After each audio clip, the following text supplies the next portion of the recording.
May 8th, 1945. Bavaria, Germany. Panzer Commander Hauptmann Ernst Barkmann sat in an American military police holding facility, waiting to be processed as a prisoner of war. The 25-year-old tank ace had surrendered 3 days earlier when his Panther tank ran out of fuel during Germany's final collapse. Barkmann had commanded Panther and Tiger tanks for 3 years, achieving 82 confirmed tank kills, including 8 American Sherman tanks destroyed in a single engagement in France the previous August. He expected to spend years in a POW camp, possibly facing war crimes investigation, certainly facing long imprisonment before eventual repatriation to a defeated Germany. Barkmann stood nervously. The colonel, whose name tag read Davidson, studied Barkmann for a moment, then said in passable German, "You destroyed 8 American tanks near Aracourt in August 1944. Single engagement, approximately 40 minutes duration. All 8 were M4A1 Shermans with 75mm guns. You were commanding a Panther Ausf G." Barkmann felt fear tighten his chest. The Americans knew his combat record in detail. This might be a war crimes investigation. Yes, this is accurate. I was following orders, executing my duty as German officer. I did not commit crimes. Davidson smiled slightly. "Relax, Hauptmann. You're not being accused of anything. We're interested in your professional opinion about American tanks. You've fought against Shermans extensively. You understand armor warfare at tactical and technical levels. We want to know what you think about our tanks and what you would recommend we improve." Barkmann stared at the American colonel, certain he'd misunderstood the German. "You want my opinion? About your tanks?"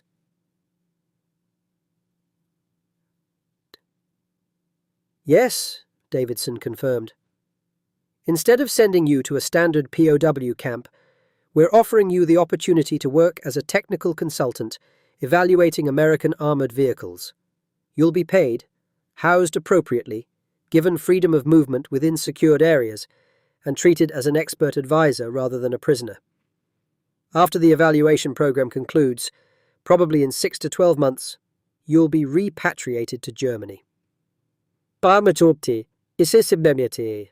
What Hauptmann Barkmann couldn't know, what seemed impossible to believe, was that American military intelligence had identified dozens of German tank commanders with extensive combat experience and was recruiting them for a comprehensive evaluation program assessing American tank designs against German equipment and tactics. The Americans wanted to learn from their enemy's expertise, wanted to understand what worked and what failed from the perspective of the soldiers who had fought against American armor. And they were willing to treat former enemies as valued consultants rather than hated prisoners if those enemies could provide insights that would improve American military capabilities.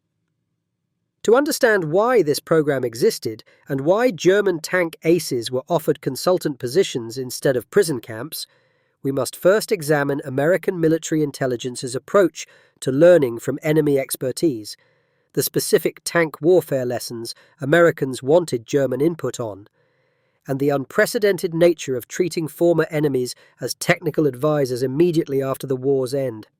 American military intelligence had established technical exploitation programs throughout the war, capturing enemy equipment and personnel for evaluation. These programs intensified as Germany collapsed in 1945, with American forces racing to capture German scientists, engineers, and military experts before Soviet forces could seize them. The most famous program was Operation Paperclip, which recruited German rocket scientists, including Wernher von Braun, to work for American space and missile programs. But parallel programs existed for conventional military expertise. American armored warfare specialists knew that German tank design and tactics had been superior in many ways to Allied approaches. German tanks had better guns, better armor, better optics. German tank crews had developed tactics that maximized these advantages. American forces had won through numbers, logistics, and air support rather than tank versus tank superiority. Now, with the war over, Americans wanted to learn what Germans knew about tank warfare. The Armored Vehicle Evaluation Program, established in May 1945, identified approximately 50 German tank commanders, 20 tank designers, and 30 maintenance specialists for recruitment as consultants. The program offered these men alternatives to standard POW camps, work as technical advisors, receive pay and reasonable accommodations, contribute expertise to American military development, and be repatriated after the program concluded.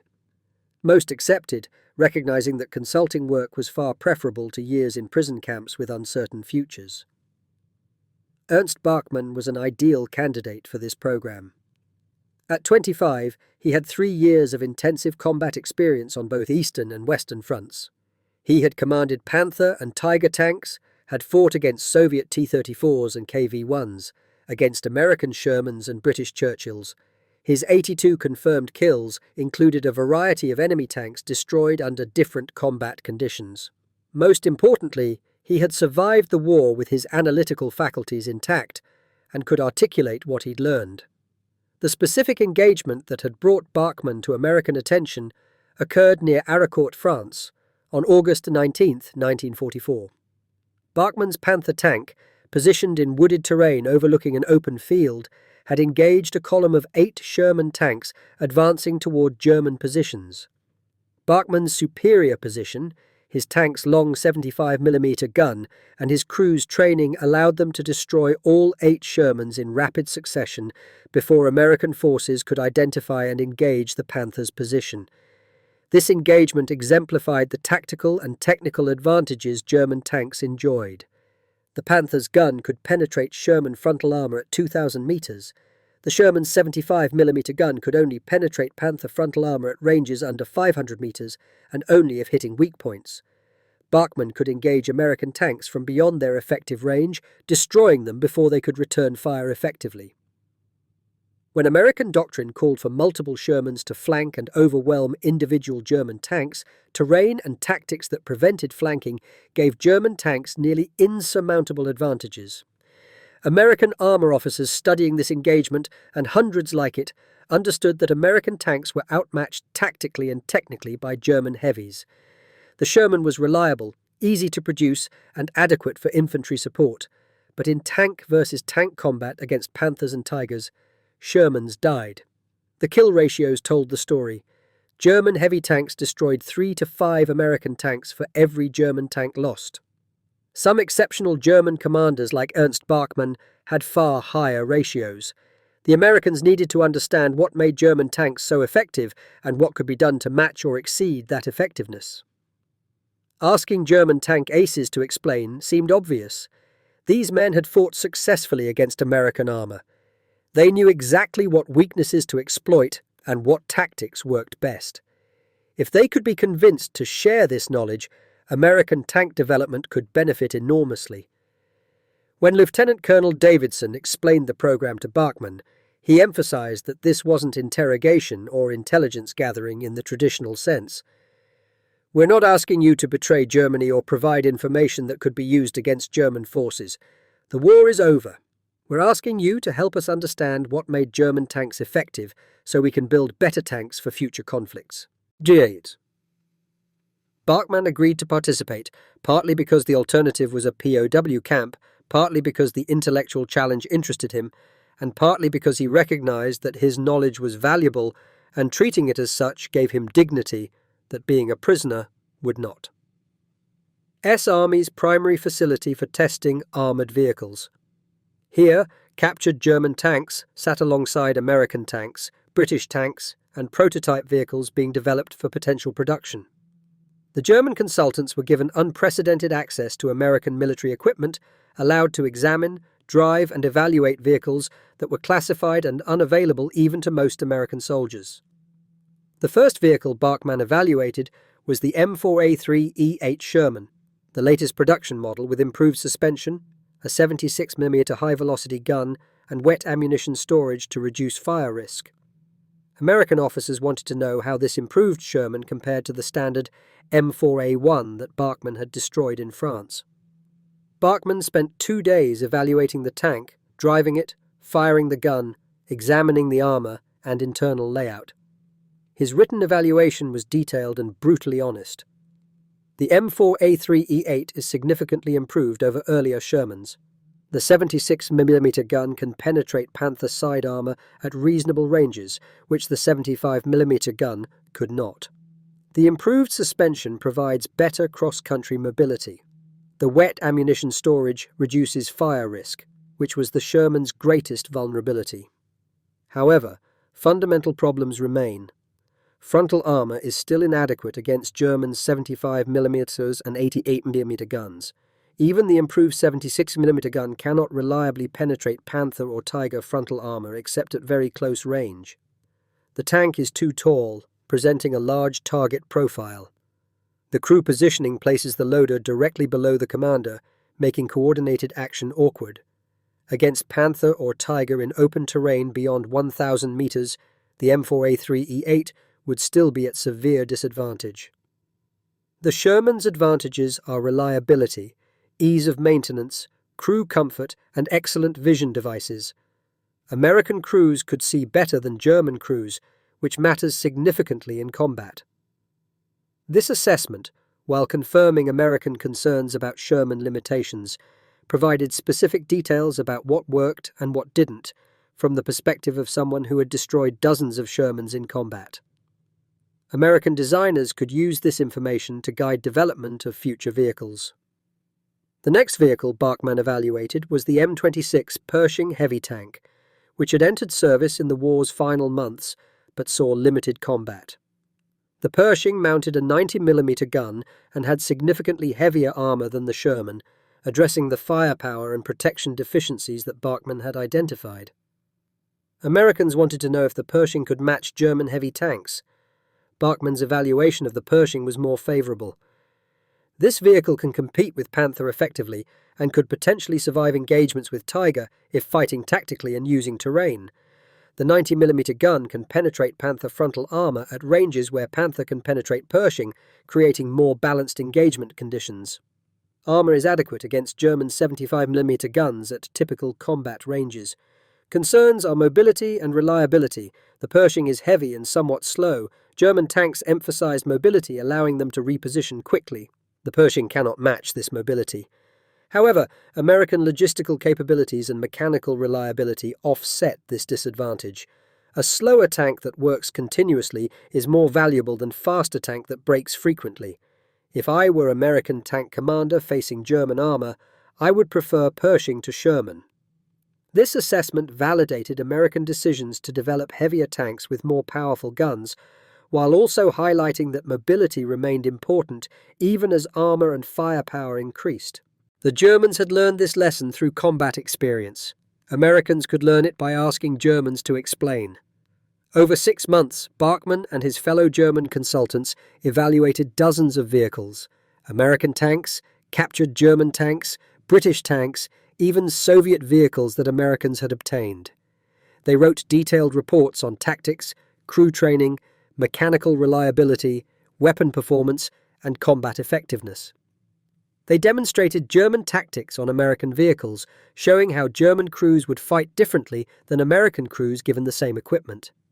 One particularly valuable exercise involved mock combat scenarios where German crews operated American tanks using German tactics against American crews operating German tanks using American tactics.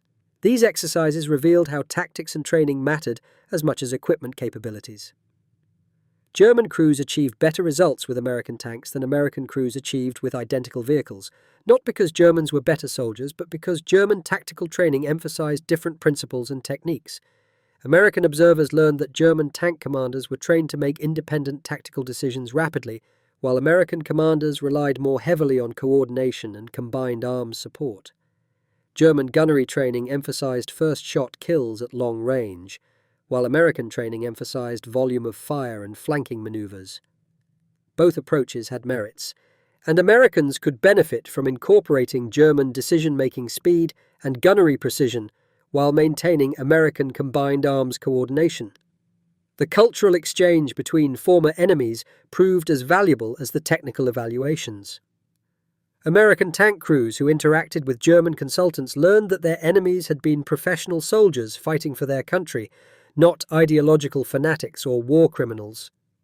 German consultants learned that Americans valued expertise and professional competence regardless of nationality, and were willing to learn from former enemies without resentment.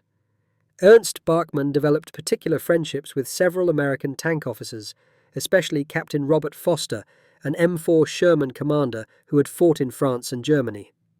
Foster and Barkmann spent hours discussing specific engagements, comparing perspectives on battles they'd fought from opposite sides. Foster described watching German tanks destroy Shermans from long range without American tanks being able to return fire effectively.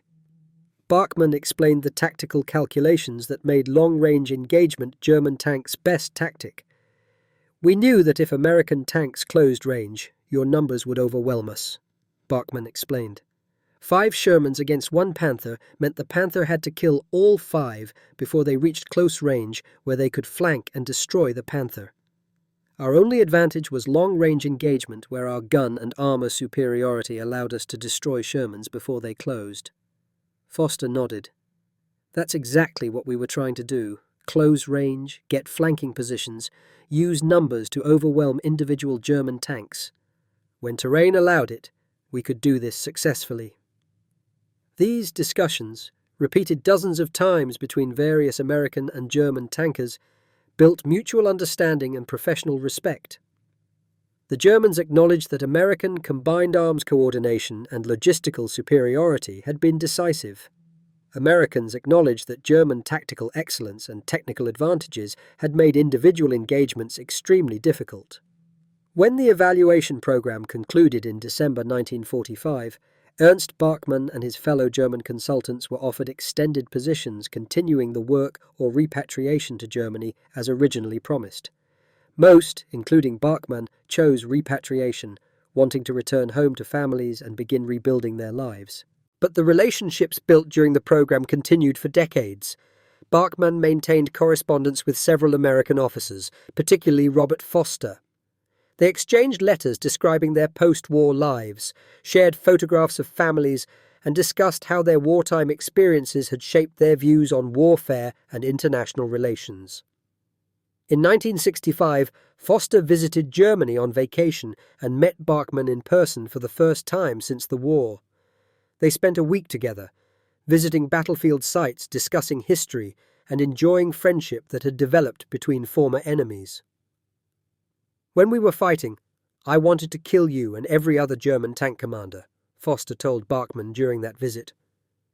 "But now, knowing you as a person rather than an enemy, I'm grateful we both survived. The knowledge you shared during the evaluation program helped make American tanks better." Barkmann agreed. "When your colonel offered me consultant work instead of prison camp, I didn't trust it initially. I thought perhaps it was trick or interrogation disguised as cooperation. But it was genuine. Americans wanted to learn from their enemies rather than simply defeating and forgetting them." The evaluation program's impact on American tank development was substantial.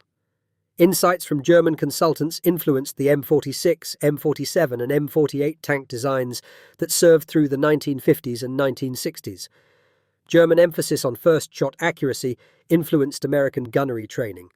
German tactical principles of independent command and rapid decision-making were incorporated into American armor doctrine. The willingness to learn from enemies, rather than dismissing their expertise as enemy propaganda, proved strategically valuable. Post-war German military forces, when West Germany rearmed as part of NATO in the 1950s, trained with American tanks and adopted American doctrine influenced partly by the evaluation program. German tank officers who had served as consultants in 1945 became instructors in the new Bundeswehr, teaching combined American-German tactical principles. The professional military relationship between former enemies became genuine partnership when both faced the common Soviet threat. Ernst Barkmann lived to age 90, dying in 2009.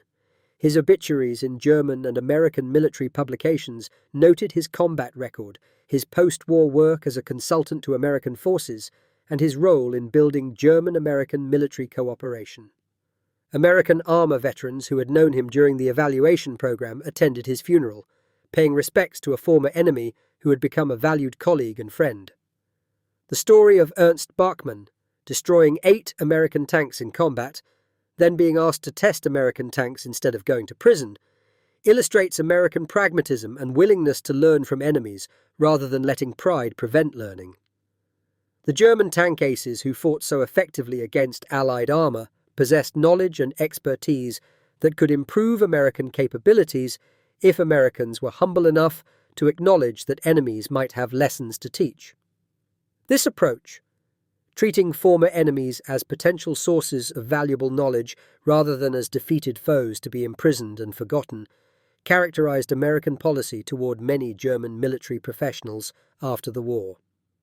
Scientists, engineers, tank commanders, pilots, submarine commanders, intelligence officers, all were recruited when their expertise offered value and when they weren't implicated in war crimes. The result was a transfer of knowledge that benefited American military development while giving former enemies dignified alternatives to imprisonment. The transformation of Ernst Barkmann from Panzer commander destroying American tanks to consultant improving American tanks to friend of American veterans demonstrated that wartime enmity need not become permanent hatred. Professional respect between soldiers could survive the transition from combat to peace, and former enemies could work together productively when both valued competence and expertise over grudges and resentment. When Barkmann test drove that M4A3E8 Sherman at Aberdeen Proving Ground in 1945 and provided honest assessment of its strengths and weaknesses, he was contributing to the former enemy's military capability. But he was also building a relationship between former enemies that would last decades and that represented the best possibilities of post-war reconciliation. The Americans who asked him to test their tanks instead of sending him to prison understood that learning from enemies required treating them with respect and dignity. That understanding, multiplied across dozens of German experts and hundreds of American officers, built professional relationships that transcended wartime enmity and contributed to the alliance between former enemies that defined the Cold War era.